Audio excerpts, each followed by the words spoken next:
عورتوں کو سمجھا لو کہ موٹے دوپٹے میں نماز پڑھی جاتی. جو دوپٹہ میں نے پہنا ہوا اس میں میری نماز نہیں ہوگی. نماز کیوں نہیں ہوگی؟ اللہ کے رسول صلی اللہ علیہ وسلم کی زوجہ حضرت عائشہ کی صحیح حدیث موجود ہے, عورت کی نماز موٹے کپڑے میں ہوتی ہے. آپ کا نماز کا ایک الگ کپڑا ہونا چاہیے. میں اس کپڑے میں, اس دوپٹے میں نماز نہیں پڑھ سکتی ہوں, نماز نہیں ہوگی. پھر اگر میری سلیوز یہاں تک چڑھی ہوئی ہیں اور میری رسٹ کھلی ہوئی ہے, میری نماز نہیں ہوگی.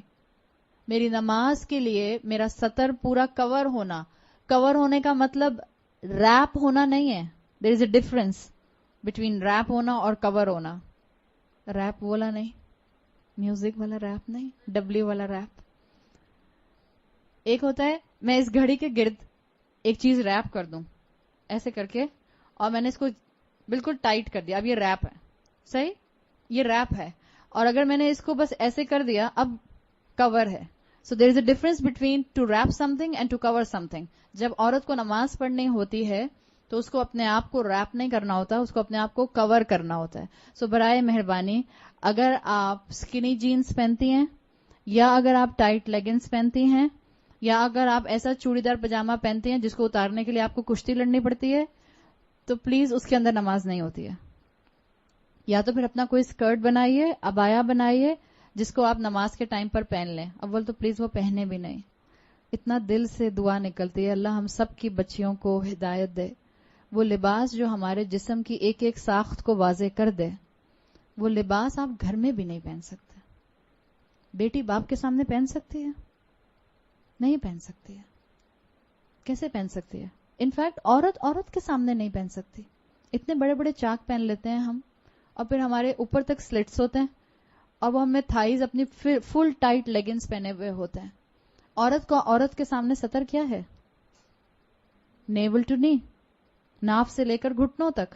یا آپ کسی عورت کے سامنے بھی نہیں کھول سکتے انٹل انلیس کہ آپ گائنوکالوجسٹ کے پاس جا رہی ہیں یا ڈاکٹر کے پاس جا رہی ہیں. اور ہمارے یہاں کتنا کامن ہے انڈر لیگز ویکسنگ کروانا. اٹس حرام, فوربڈن, ناٹ الاؤڈ. نماز کے لیے موٹی چادر استعمال کیجیے. نماز کے لیے ایسی چادر استعمال کیجیے کہ جس میں آپ سر سے پاؤں تک کور ہو جائیں. اگر آپ نے ڈھیلا لباس نہیں پہنا ہوا ہے, کوئی ابایا رکھ لیجیے اپنا, کوئی اسکرٹ بنا لیجیے اپنا. اس چیز کا احساس کیجیے. یہ تو میں لباس کی بات کر رہی ہوں. اور تم نے نیل پالش لگائی ہوتی ہے, اور کئی کئی دن سے لگائی ہوئی ہوتی ہے. اب تو جب سے یہ اللہ ہم پر اپنا رحم کرے, یہ جب سے کون سے والے نیلز آئے ہیں, آرگینک نیلز ہیں, آرگینک کلرز آئے ہیں کچھ. جب آپ اپنا ایسا مینیکیور کرواتے ہیں, جب آپ جاتے ہیں سیلونز کے اندر اور اپنے نیلز کے اوپر پتہ نہیں کون سا نیل آرٹ بنوا کر آتے ہیں جو 15-20 دن تک پانی میں ہاتھ جانے سے بھی نہیں اترتا, اسی کے ساتھ آپ نماز پڑھ رہے ہیں. کیوں دین کا مذاق بنا رہے ہیں؟ کون سی اللہ کی شان رحیمی کے انتظار میں بیٹھے ہوئے ہیں؟ اللہ نے کہا ہے وضو نہیں ہوگا اگر آپ کے نیل کے اوپر کوئی سکن ہوگی. ہم نے ایکولنٹ کر لیا. دین میں جب ہم آگے بڑھتے ہیں, جب ہم رسولوں کا اتباع نہیں کرتے تو یہ ہوتا ہے. عورتوں کو سمجھاؤ تو عورتیں کہتی ہیں موزوں پر بھی تو مسح کر سکتے ہیں, میں نے ناخنوں پر مسح کر لیا. دس از اے ایڈیشن ان دا دین. اللہ کے رسول نے سکھایا کہ اپنے ناخنوں کا مسح کر لینا. جس چیز, یہ بالکل وہی چیز ہے جس کا ہم نے ذکر کیا تھا. کسی بھی مزار پر جا کر کسی سیمنٹ کے سامنے اس کو بوسا دیں گے تو شرک. حرم میں جا کر حجر اسود کو بوسا دیں گے تو عین عبادت. موزوں پر مسح کرنے کا رسول اللہ صلی اللہ علیہ وسلم نے بتا دیا, الاؤڈ. نیلز کے اوپر نیل پالش لگا کر مسح کرنے کا نہیں بتایا, ناٹ الاؤڈ. مت آئیں ان دھوکوں میں, یہ پینیٹریٹڈ ہے, یہ آکسیجنیٹڈ ہے, اس میں سے پانی پینیٹریٹ کر جاتا ہے. آپ نے ٹرائی کر کے دیکھا ہے؟ مسلمانوں کو بے وقوف بنانے کے لیے ساری قومیں موجود ہیں. یا تو پہلے پریکٹیکل کر کے دیکھ لیجئے. کوئی ایسی نیل پالش اب تک یہاں تک نہیں پہنچی پاکستان میں جس کو بڑے بڑے کلیم کر کے کہا گیا کہ اس میں سے پانی پینیٹریٹ ہو جاتا ہے. سیدھا سا علاج ہے, کر کے دیکھ لیجئے. میں نے تو 4 کو کر کے دیکھا, کسی میں سے بھی نہیں گیا. بٹر پیپر کے اوپر نیل پالش لگائیے اور اوپر پانی ڈالیے. اگر پانی نیچے بہ جاتا ہے تو نیل پالش پینیٹریٹنگ ہے, نہیں بہتا تو nail polish is not oxygenated. پانی نہیں بہے گا اس کے اندر سے, اور نہیں بہتا ہے. کیوں اپنی عبادت ضائع کرتے ہیں؟ عاملات ناصبہ, عمل کرنے والے اور تھکنے والے.